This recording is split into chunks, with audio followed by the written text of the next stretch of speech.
कभी ना कभी ऐसे लोगों पर कार्रवाई करने की कोशिश करती है। जो भी टिप्पणी सोशल मीडिया पर नेता के खिलाफ की जाए उस पर इसके आगे भी कार्रवाई होगी। इस सारे मामले पर हम चर्चा करेंगे। हमारे साथ में भारतीय जनता पार्टी की तरफ से केशव उपाध्याय इस चर्चा में शामिल होंगे। अमोल मिटकरी राष्ट्रवादी कांग्रेस अजीत पवार के, एनसीपी अजीत पवार के विधायक है, वो भी इस चर्चा में शामिल होंगे। आनंद दुबे शिवसेना यूबीटी की तरफ से अपना पक्ष रखेंगे। कृष्णा हेगड़े शिवसेना की तरफ से अपनी बात रखेंगे। अतुल लोंढे कांग्रेस की तरफ से अपनी बात रखेंगे और आशुतोष हमारे पॉलिटिकल एनालिस्ट भी इस चर्चा में शामिल होने जा रहे हैं। बीजेपी के प्रवक्ता थोड़ी देर में इस चर्चा में शामिल होंगे, उनसे भी कई सवाल जवाब करने हैं। लेकिन उससे पहले एक बड़ी खबर इस वक्त मेरे पास आ रही है, वो खबर भी जरा देख लेते हैं।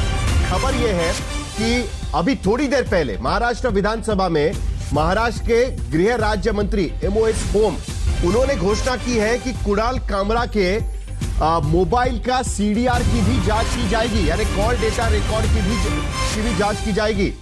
उसके साथ साथ उन्होंने यह भी कहा है कि कुणाल कामरा ने किससे क्या पैसे लिए हैं इसके लिए उनके बैंक अकाउंट्स की भी जांच की जाएगी। मुझे नहीं पता कि सरकार इस तरीके से जांच कर सकती है कि नहीं कर सकती, क्योंकि उनके खिलाफ, कुणाल कामरा के खिलाफ क्या धाराएं लगी है वो जरा देख लेते हैं।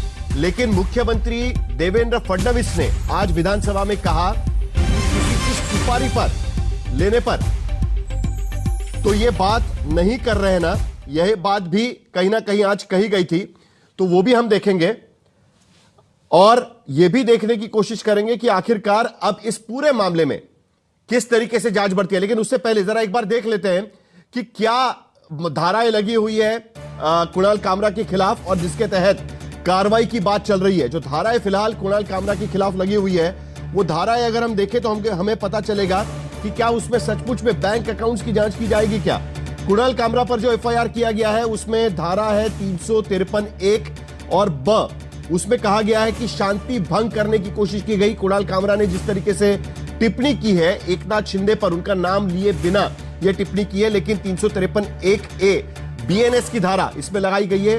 बीएनएस की धारा यानी भारतीय न्याय संहिता की धारा 353(2) भी लगाई गई है। सामाजिक सौहार्द बिगाड़ना, अफवाह फैलाना, यह उस पर आरोप लगाया गया है। और बीएनएस की धारा 356(2) यानी मानहानि करने की कोशिश, नेता की मानहानि करने की कोशिश भी की है, यह धारा उसमें लगाई गई है। शुरुआत करेंगे कृष्णा हेगड़े से। कृष्णा जी, 3 आरोप इस पे लगाए गए हैं, आप कैसे जांच करेंगे? उनको किसने पैसे दिए, उनके बैंक अकाउंट्स की जांच करेंगे और उसमें बैंक अकाउंट्स में कुछ नहीं मिला तो क्या मानेंगे आप? फिर उसके बाद आपके किसी कार्यकर्ता ने उनको फोन भी किया था, उन्होंने कह दिया है कि मैं तमिलनाडु में हूं करके। नहीं, उसको कहां पर भी रहने दो, लेकिन पुलिस ढूंढ के लेके आएगी उसको। दूसरी बात यह है कि देखिए, ये जो आदमी है ये हैबिचुअल ऑफेंडर है। इसने पहले के जो चीफ जस्टिस है उसका भी अपमान किया है। सलमान खान का तो मैं बोलूंगा यहाँ पर। इसके अलावा जो टीवी के एक एंकर है उनके साथ भी इसकी बहस हुई थी। उसके ऊपर एयरलाइन में भी इसको 6 महीने तक बैन किया गया था। अभी इन्होंने शिंदे जी के ऊपर कुछ कहा है और गालियां बकी है, अभद्र भाषा का वापर किया, अश्लील भाषा का वापर किया। और आज दोपहर को मैंने और एक वीडियो सभी को भेजा था जहां पर वो देश के खिलाफ बोल रहा है, देश के प्रशासन के खिलाफ बोल रहा है, देश के लोगों के खिलाफ बोल रहा है और देश के पुलिस के खिलाफ बोल रहा है। तो ये जो आदमी जानबूझकर पैसे के लिए ऐसा बात कर रहा है, मुझे लगता है पुलिस को सख्ती से उसके ऊपर कार्रवाई करनी होगी।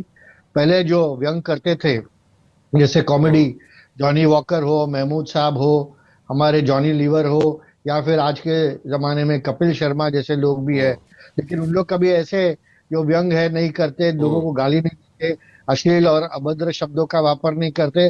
लेकिन ये कुणाल कामरा और रणवीर अल्लाबादिया जैसे लोगों का एक फैशन हुआ है और मुझे लगता है ऐसे लोग। कौन सी टिप्पणी आपको ज्यादा चुभी है उसमें बताइए, क्योंकि जो मैंने क्लिप देखी उसमें उनका ये कहना है, अभी मैंने आदित्य ठाकरे का बयान सुना, वो बोल रहे थे कि नाम तो लिया ही नहीं है एकनाथ शिंदे जी का। आदित्य ठाकरे जी ने बयान नहीं सुना होगा बराबर, वहां पर उसने गालियां भी दी और वो आप अगर देखेंगे उसके पॉज के बीच में उसने गाली भी दी। तो वो जो उसने गाली दी और ऐसे जब बात करता है तो मुझे लगता है कि उसको अगर किसी ने उसको संविधान का अधिकार दिया तो ऐसा अधिकार नहीं दिया कि किसी को गाली दे और किसी के बारे में ऐसा बात करे। उसका अगर क्रिएटिव लिबर्टी है तो उसके हद में उसको रहना चाहिए और ऐसा भाषा नहीं करना चाहिए। और हद में उसको रहना माफी चाहिए आनंद मांगनी दुबे। होगी। कई बार बिल्कुल आपके माफी नेताओं के मांगनी खिलाफ होगी। टिप्पणी हुई है, तो आपको तो शिवसेना पता है, आप दोनों शिवसेना में रह चुके हैं। आई मीन कृष्णा हेगड़े, आप तो कांग्रेस से शिवसेना में आए हुए हैं। मैं कांग्रेस के जमाने की एक याद भी आपको दिलाऊंगा थोड़ी देर में, लेकिन उससे पहले आनंद दुबे, आपके नेताओं के खिलाफ इससे पहले कभी भी टिप्पणी की गई है, बाला साहब ठाकरे हो या बाकी लोग हो, तब आपने किस तरीके से निपटाई है सबको पता है। अब आज आप कुणाल कामरा को सपोर्ट कर रहे हैं कि नहीं नहीं सही है, कुणाल कामरा के खिलाफ अगर कुछ एक्शन होता है तो वो डेमोक्रेसी के खिलाफ है। आपका ये मन कैसे बदल गया अचानक? नहीं नहीं साहिल भाई नमस्ते। पहले तो हिंदू हृदय सम्राट बाला साहब ठाकरे जी की तुलना एकनाथ शिंदे से करना ही अनुचित है। दोनों में जमीन आसमान का फर्क है। आदरणीय बाला साहब ठाकरे जी के प्रति पूरे देश में एक प्रेम रहा है। उनके खिलाफ अगर किसी ने कोई टिप्पणी की है तो उसका लोग विरोध किए हैं। लेकिन यहाँ जो कुणाल कामरा ने जो गाना गाया है एज अ हास्य अभिनेता, अब ये कृष्णा हेगड़े जी कह रहे हैं कि गाली दी है, लेकिन जो गाने में बताया जा रहा है कि भाई एक आदमी है जो पहले रिक्शा चलाते थे, फिर वो गुवाहाटी चले गए, फिर वो पार्टी ले लिए, फिर वो कह रहे हैं आपका पिता भी मैं ले लूंगा। ये सब तो घटनाएं घटी है ना साहिल भाई। साहिल भाई अब एक मिनट शांत हो जाए, अब शांत हो जाए, एक मिनट पूरी बात कर लीजिए। साहिल भाई ये जो घटनाएं घटी हैं ये इतिहास में घटी है ना, ऐसी तो कोई कृष्णा जी पहले 2 मिनट शांत रहिए, मेरी बात सुनिए। जब आप बोले तो किसी ने बीच में नहीं बोला। साहिल भाई इनको जरा चुप कराइए। देखिए क्या होता है, अगर कुणाल कामरा ने कोई ऐसी बात कही होती जो इतिहास में नहीं घटी थी तो जरूर लोग हस्तक्षेप करते, जरूर लोग विरोध करते। अरे लेकिन ये सब तो घटनाएं घटी है भाई। एक पार्टी तोड़ी गई, लोग विधायक भागे, क्या क्या हुआ, कैसे हुआ, महाशक्ति ने मदद किया, ये सब तो घटनाएं घटी है। उसी को उसने हास्य ढंग से गाया। अच्छा चलिए, आपको आपत्ति है कि उसने आपके खिलाफ गाया, कोई बात नहीं, उसके लिए कानून है, संविधान है। आप पुलिस स्टेशन जाइए, उसके खिलाफ एफआईआर करिए। देखिए आज हमने प्रशांत करोडकर के खिलाफ बहुत सारी आपत्ति दर्ज कराई। आज उसको तेलंगाना की पुलिस ने, अरे देखिए साहिल भाई ये तो तरीका नहीं हुआ डिबेट का। साहिल भाई कांग्रेस में हो क्या? चलिए मुद्दे पर रहिए, मुद्दे पर रहिए। ये ऐसा टोका-टोकी होती रहेगी बीच बीच में, आप अपना मुद्दा खत्म करिए। बोलिए साहिल भाई।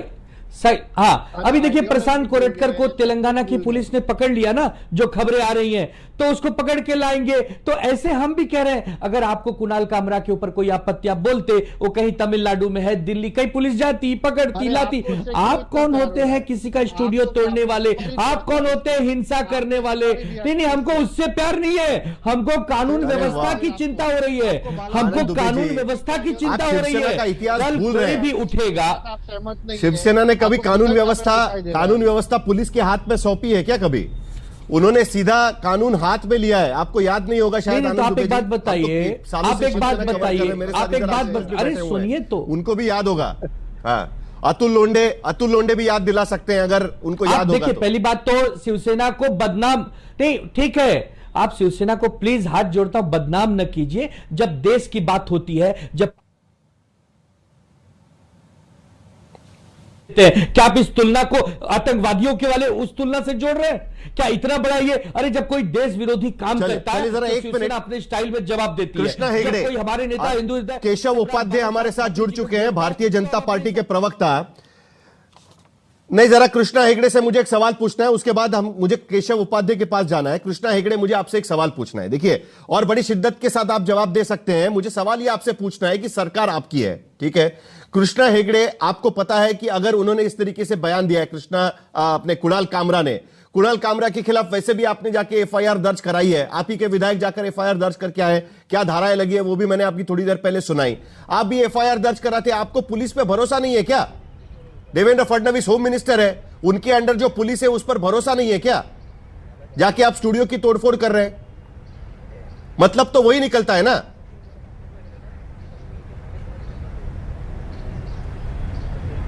उनको हमारे शिवसैनिकों पर भी भरोसा है, और यही जवाब देंगे क्या? जी भी मानते थे कि हमको सबसे जो महत्वपूर्ण है वो हमारे शिवसैनिक है, और अगर आपने रिएक्शन दिया तो बिल्कुल एक्शन बराबर है, और एक्शन हुआ है। अरे पुलिस पर आपको भरोसा नहीं है क्या कि पुलिस कुणाल कामरा पर एक्शन लेती है? देवेंद्र जी की पुलिस को बदनाम कर रहे हैं साहिल भाई।